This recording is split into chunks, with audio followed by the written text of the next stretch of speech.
అన్న నమస్తే అన్న. నమస్తే బ్రదర్. అన్న ప్రస్తుతం చూసుకుంటే ఏదైతే అల్లు అర్జున్ విషయం వచ్చిందో అక్కడి నుండి కూడా మొత్తం తెలుగు ఇండస్ట్రీ మీద చాలామంది ఈ రోజున మాట్లాడుతూ ఉన్నారు.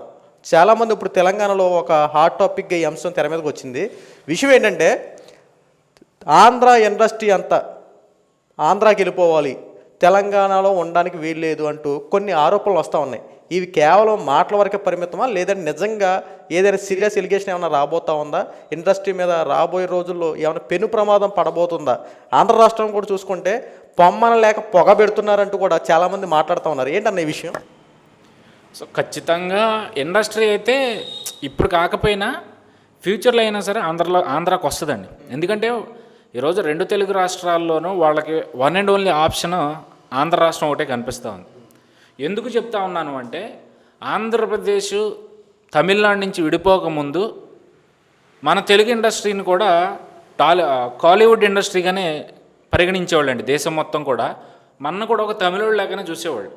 అక్కడ ఇలాంటి పరిస్థితులు ఎదురవ్వడం, మన తెలుగులో ఉన్నప్పుడు టాప్ హీరోలు కావచ్చు, డైరెక్టర్లు కావచ్చు, ప్రొడ్యూసర్లు కావచ్చు, పెద్దలు ఎవరైతే ఉన్నారో ఆ రోజుల్లో ఈ అవమానాలను మనం ఎందుకు భరించాలి? మన రాష్ట్రం మనకుండంగా, మన నేల మనకుండంగా, మనమే అక్కడికి వెళ్ళిపోయి మనమే మన మన సామ్రాజ్యాన్ని అక్కడే విస్తరించుకుంటే మన రాష్ట్రంలో మనం ఉన్నట్టు ఉంటుంది, మన రాష్ట్రానికి మన వంతు సాయంగా ఉన్నట్టు ఉంటుంది కదా అన్న ఆలోచన విధానంతో ఆ రోజు ఉన్న పెద్దలందరూ కూడా ఉమ్మడి ఆంధ్రప్రదేశ్లోకి తరలి వచ్చారండి.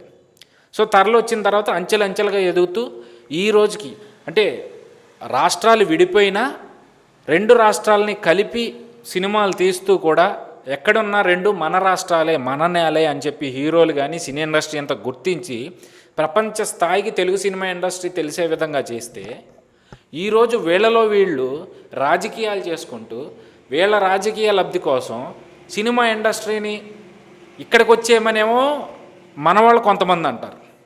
మీరు ఉండటం వల్ల ఇక్కడ ఏంటి ఉపయోగం, ఆంధ్రాకు పోవాలి కానీ ఇక్కడికి వచ్చి పెత్తనం చేయడం ఏంటని చెప్పి తెలంగాణ నాయకులు కొంతమంది అంటారు. గతంలో కూడా చూడొచ్చు. ఈరోజు కాంగ్రెస్ వచ్చిన తర్వాత ఈ డిస్కషన్ నడుస్తుందా అంటే కాదండి.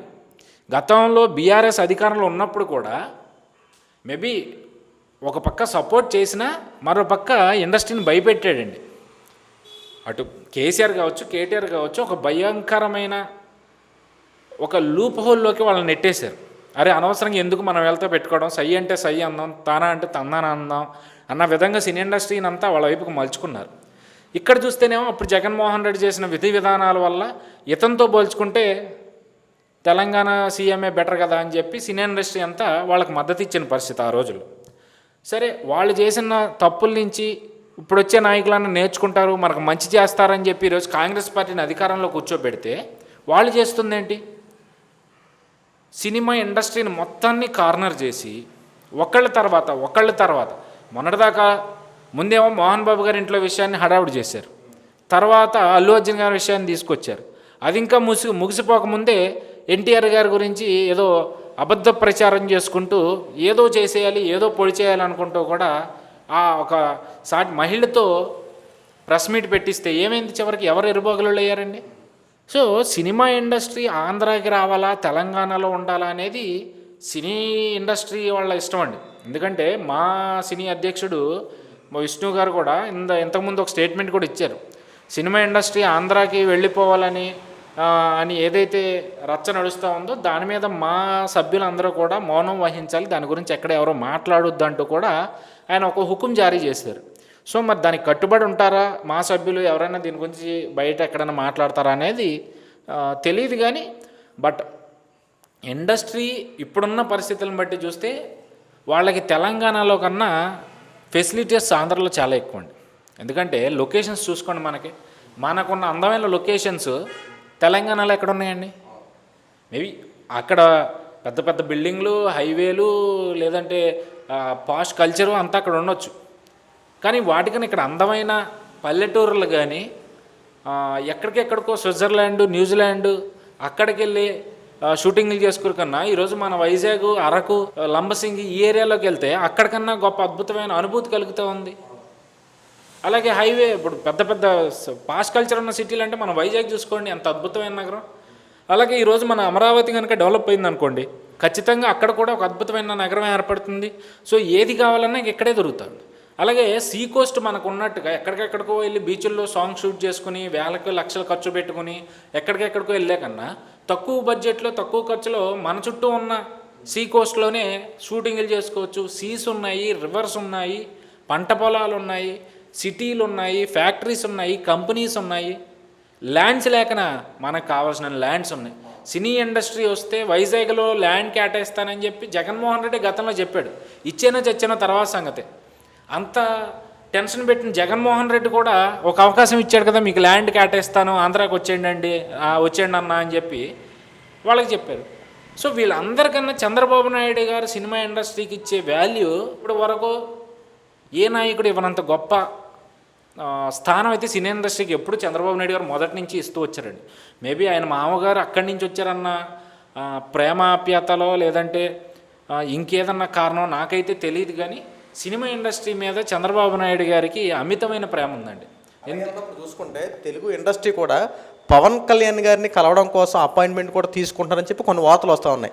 ఇదే అంశం అవ్వచ్చా లేకపోతే ఇంకేమైనా కారణాలు అవ్వచ్చు అంటారన్న? అంటే రేపు పండగకి సినిమాలు వస్తున్నాయి కదండి, గేమ్ చేంజర్ కానీ, డాకు మహారాజ్ కానీ, సంక్రాంతికి వస్తున్నాం కానీ పెద్ద సినిమాలు వస్తున్నాయి. సో వాటి గురించి కలుస్తున్నారేమో అని నేను అనుకుంటున్నాను. కానీ ఇండస్ట్రీ ఇక్కడికి వచ్చేయాలి, ఇక్కడికే రావాలి అని అయితే, ఎందుకంటే మొన్న నాగవంశీ గారు ఉన్నారు ప్రొడ్యూసర్, పవన్ కళ్యాణ్ గారు కూడా ఇదే అంశం మీద మాట్లాడుతూ ఆంధ్రాకి రావాల్సింది, ఆంధ్రాలో చాలా లొకేషన్స్ ఉన్నాయి, మీరు ఎక్కడ కూడా వచ్చి కాస్త చూసుకొని చెప్పి కూడా మాట్లాడిన సందర్భాలు ఉన్నాయి కదా. ఫస్ట్ నుంచి చెప్తున్నారండి పవన్ కళ్యాణ్ గారు, షూటింగ్స్ ఇక్కడ చేసుకోండి, ఇక్కడ కూడా ఉన్నాయి, రెండు మన రాష్ట్రాలే మన నేలే కాబట్టి మీకు ఇంకా అక్కడికన్నా ఇక్కడ మంచి సదుపాయాలు కల్పిస్తాం మేము అని చెప్పి ప్రభుత్వం హామీ ఇస్తుంది, మొదటి నుంచి ఇస్తూ ఉంది. ఈరోజు ఏదో అల్లు అర్జున్ గారు ఇష్యూ వచ్చింది కాబట్టి ఇప్పుడు అది హైలైట్గా కనిపిస్తుంది, కానీ ఫస్ట్ డే నుంచి సంతకం పెట్టిన ముఖ్యమంత్రిగా ప్రమాణ స్వీకారం లేదా ఉప ముఖ్యమంత్రిగా ప్రమాణ స్వీకారం నెక్స్ట్ డే నుంచే సినీ ఇండస్ట్రీ వాళ్ళకి వీళ్ళు సూచనలు ఇస్తూ ఉన్నారు. ఆంధ్రాకి రండి, ఇక్కడ మీకు అద్భుతమైన లొకేషన్స్ ఉన్నాయి, షూటింగ్స్ ఇక్కడ కూడా చేసుకోండి, మీకు కావాల్సిన రాయితీలు మేము అందరికన్నా గొప్పగా ఇస్తాము, ఇక్కడ కూడా చేసుకుని మన ఇండస్ట్రీని ఇక్కడ కూడా డెవలప్ చేసుకుందాము, ఇక్కడ ల్యాండ్స్ ఉన్నాయి అని చెప్పి మొదటి నుంచి చెప్తా ఉన్నారు.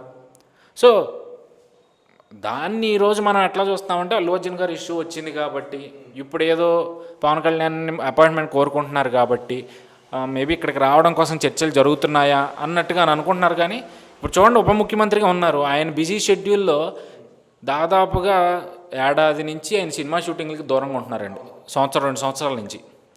ఈరోజు ఇక్కడ ఉప ముఖ్యమంత్రిగా ఉంటూనే ఇదే విజయవాడ నేను ఇక్కడే ఉంటాను కాబట్టి షూటింగ్ కూడా ఇక్కడే చేయాలనే ఏదైతే నియమం పెట్టారో దాని ప్రకారం ఈరోజు హరిహర వీరమల్లు కానీ ఓజీకి సంబంధించి కానీ షూటింగ్ స్టార్ట్ అయినాయండి విజయవాడ పరిసర ప్రాంతాల్లో. సో ఖచ్చితంగా ఇప్పుడు కాకపోయినా ఇప్పుడు జరుగుతున్న పరిణామాలన్నీ చూస్తూ ఉంటే ఒక 10 ఏళ్లకో 20 ఏళ్లకో లేదంటే 2047 విజన్ ఏదైతే చంద్రబాబు నాయుడు గారు తీసుకొచ్చారో ఆ టైంకో సినీ ఇండస్ట్రీ ఆంధ్రాకైతే ఖచ్చితంగా రాబోతుందని అయితే నేను గట్టి నమ్మకంతో చెప్పగలను. ఓకే.